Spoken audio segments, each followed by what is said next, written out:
Chers amis, pour cette vidéo, je voudrais vous témoigner d'une rencontre.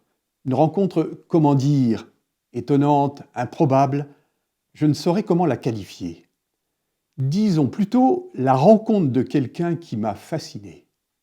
Et pour cause, puisqu'il s'agit de Marie-Madeleine, Marie, la Magdaléenne.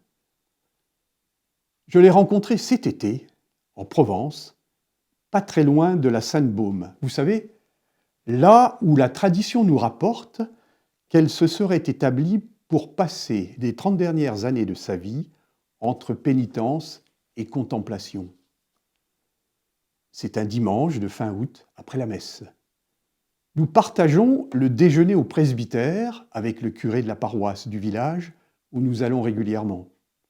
Alors, rassurez-vous, il n'y a pas eu d'abus de pastis, pas eu d'abus du rosé local.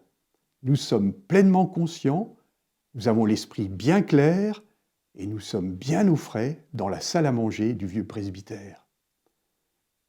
Et voilà qu'au cours du repas, le curé demande, avec son bon accent provençal, « Et au fait, les amis, vous l'avez vu le visage de Marie-Madeleine ?» Grand silence.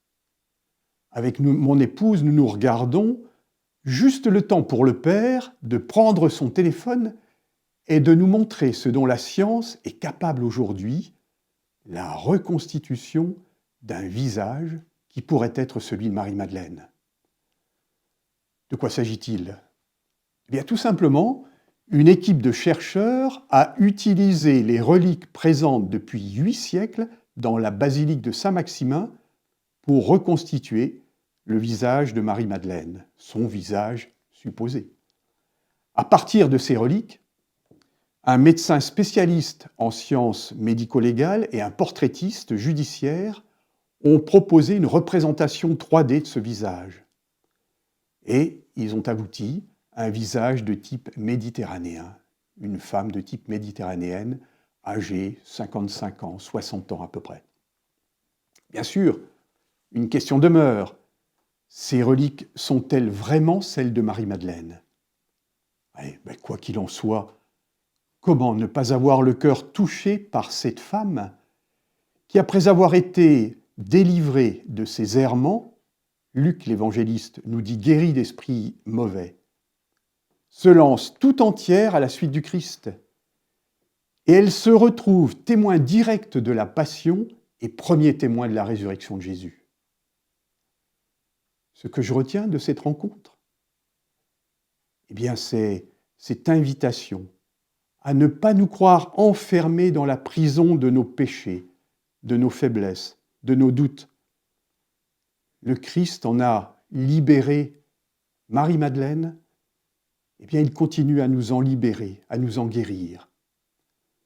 Et puis, c'est cette invitation à nous laisser aimer par l'amour inconditionnel du Seigneur.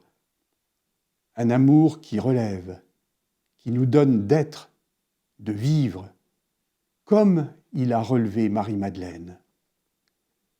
Et puis enfin, c'est cette invitation à contempler sans nous lasser le visage de Jésus, comme Marie-Madeleine l'a fait. Parce qu'on ne peut pas annoncer la bonne nouvelle de la résurrection sans être intimement lié au Christ et sans avoir goûté, comme Marie-Madeleine, à la miséricorde infinie de son cœur.